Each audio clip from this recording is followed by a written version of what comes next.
Hello, everybody, and welcome to Nathan on Shuffle and to my latest episode of New Music Weekly, the show where I give you guys the top 5 prog news headlines for the week, introduce you guys to some new prog singles, and give you all the updates on what's happening here on Nathan on Shuffle on the channel. So, got a great lineup of different things to talk about. I do this every 2 weeks. Today is July 10th, 2026. I feel like there's a lot of smaller items, but nothing really major happening in the prog scene that I've identified. But please let me know in the comments the things you're excited about in the prog scene, things that I may have missed throughout the episode. But first, I like to talk about the new releases that have come out, and I'll put a list of these new releases in the description so you can go check them out. On July 3rd, Deep Purple came out with their new album Splat. You know, classic rock, hard rock. Sounds like them from the 70s with little prog flourishes here and there. I think it's a really cool album. Maybe a little bit, inconsistent at times. Like, I feel like there's certain songs that really hit hard and are great, and certain songs that are a little bit skippable. But overall, it's a really solid release from like a legacy band that's still kicking and doing great work in today's modern age. So always like to champion the classic artists who are still out there, still playing music, still doing all of that stuff. So the Bardic Depths released their album Some Things Are Worth Remembering. This is, classic prog rock. I believe this is their last album. So they've had a string of really nice, you think about Big Train, kind of your pastoral, very, melodic, progressive rock in the symphonic style vein. And you'll really like these guys if you like that style. Peter Jones does vocals, who's one of my favorites in the modern space. So check that out. That came out July 3rd. Not sure if that's on streaming services, but I believe you can buy a physical copy through them if you look up them on social media and such. Phideaux came out with his album on July 6th. I talked about it on the channel, AutoMoto Animus. Once again, I'm not sure this is available on streaming either. A couple of singles are, I believe, from the album, but mainly the place to go to for this is Bandcamp, or, of course, to buy physical from different various sources.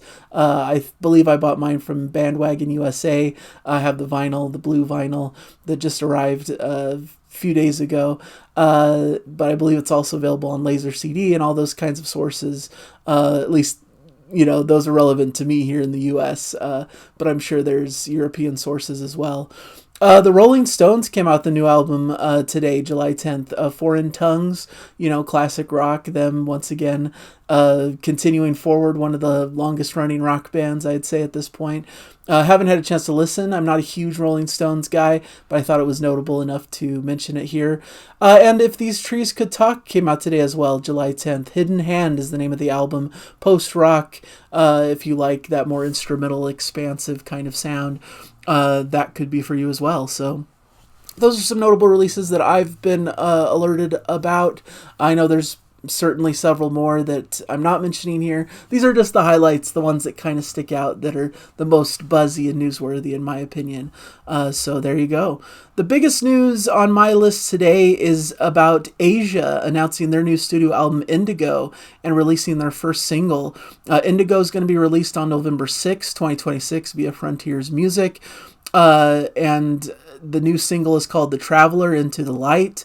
This is the new lineup of the band. Jeff Downs is part of the group here, but we've also got Virgil Donati on drums, John Mitchell on guitar, and Harry Whitley doing kind of the bass and vocals duty. And they sound fantastic. This new single is really fun. Of course, Asia kind of has always been on the more poppier side of the prog spectrum, somewhat of a super group that came together in the 80s and, did a more pop 80s inspired progressive rock. Some people maybe struggle to even call it like really full-blown progressive rock, but just really good. I would call it more like AOR arena rock kind of stuff. And this fits right in line with the classic Asia stuff that I know of from the 80s. So I thought this was really cool. I like this fresh new lineup of the band. Of course, I'm a huge fan of John Mitchell, so it's cool to see him here. And Harry Whitley is impressing me as kind of a new face in the world of progressive rock, and he does a great job filling some big shoes. It sounds like Jeff Downes was writing a lot of this material with John Wetton before he passed away, so it has a few tracks that were co-written, I believe, by John Wetton. You also have some interesting guest stars popping up on this album. I believe Steve Howe is playing on a track here, so that should be really cool to see him. You know, Jeff, he has kind of a history with this group, obviously, and also Mike Portnoy is noted to be on a track as well. So really interesting stuff. It'll be cool to see how this kind of comes to fruition and what this sounds like, but I'm excited. I'll be talking about it on the channel definitely. So that once again is coming out November 6th, Indigo, and available to pre-order on all of the websites that you might expect in various formats and whatnot. Vinyl and CD, and I believe there's like a CD Blu-ray package as well. So check that out. That's going to be cool. Second item of news is in the HAKEN camp. They announced their In a Fever Dream EP and released their newest single, Delirium. This news has been out for a little while. This item kind of is from last week, but I wanted to talk about it as HAKEN are one of my favorite bands. I feel like some people are maybe slightly disappointed that this is only going to be an EP, which is actually coming out very soon, next week on July 17th. They've already released 3 singles, and there's 5 tracks total, so if you've heard the singles, you've heard the majority of the EP already. And I can understand the disappointment that it's not a full-length record. I was excited to see what a full-length record would be like, but this is a cool little taster to see where the band's at now. The singles haven't honestly blown me away. They've been good, and I think some of them have gotten a little bit better over time, especially the first 2. Delirium is still probably the weakest of the 3 for my money, but there's some cool, moody, kind of darker vibes. A lot of people are remarking that they're kind of coming more into this newer sound, you know, like Sleep Token and those kinds of bands that are becoming popular now. So maybe they're pushing themselves into that sort of a space.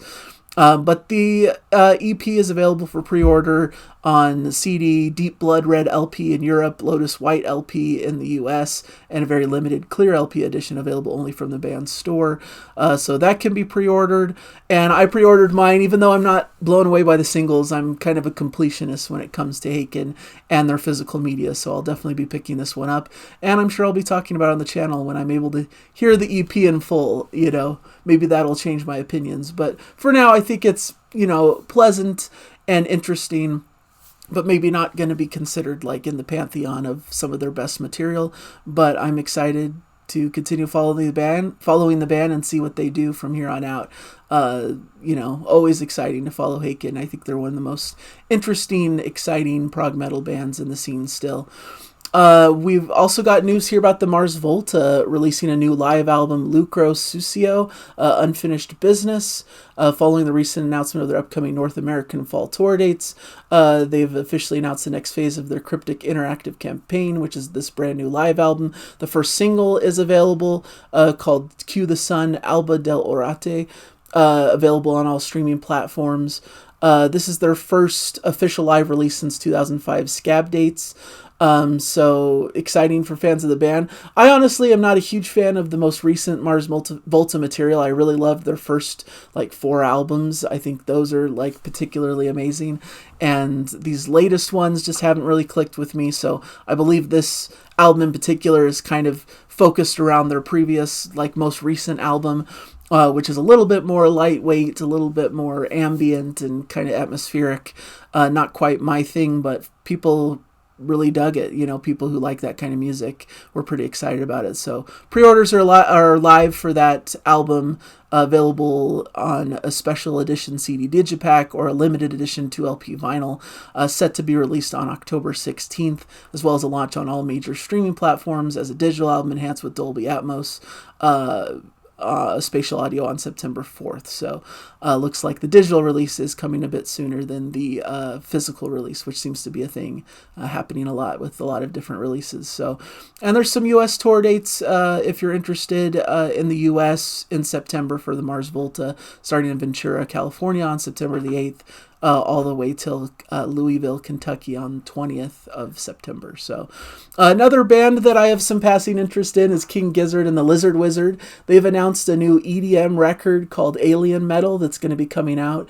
They don't have an official release date for this, but they released a single to kind of give an idea of what you might expect. I believe it's called Level 5, which I'll also be including on my Prog singles list. They're always an interesting band. They're from Australia. They're psych rock, but they dabble in pretty much every genre you can imagine. They have some like heavy metal stuff. They have some, more jazz pop leaning stuff. They have, just full blown psychedelia and proggy stuff. So they've always been an interesting band to me, but I feel like their output is a little bit mixed sometimes because of how varied and different it is from album to album. And they're famous for just releasing a ton of albums over, a short span of time. They just output a lot of releases. This is actually their 28th studio album, which is remarkable. But there's been a little bit of a gap here. It's been like a year or so since their previous album. So, maybe they're slowing down a little bit.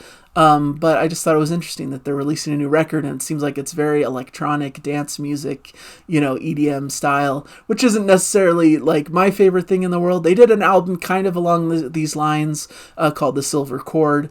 But I'm always curious to see what they're doing. I like a band that's experimental and willing to dabble in a lot of different styles and things.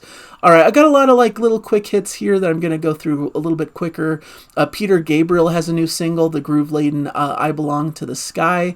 He's releasing basically a single every month leading up to the release of the album at the end of the year. He did this with I.O., and now he's doing the same thing with O.I. And I've been seeing a little bit of interest in this new single, slow-building kind of jazzy track. So I wanted to bring it to people's attention, kind of remind people about Peter Gabriel's releases this year, and put it on my Prog singles list. So check that one out if you're interested. The first two Roger Hodgson solo albums are getting half-speed remasters. In the Eye of the Storm and Hi Hi being remastered at half speed by Miles Scholl at Abbey Road Studios and be reissued through Universal Records on August 21st. Of course, he's one of the prominent members of Supertramp, so that's always been of interest to me. He's also worked with Trevor Rabin, co-writing the Yes song Walls that features on their album Talk. So he's, very much in the prog sphere and space. So I wanted to bring that up if you're interested in his solo albums. Brian May and Rick Wakeman join a stellar lineup at 2026 Starmus Festival.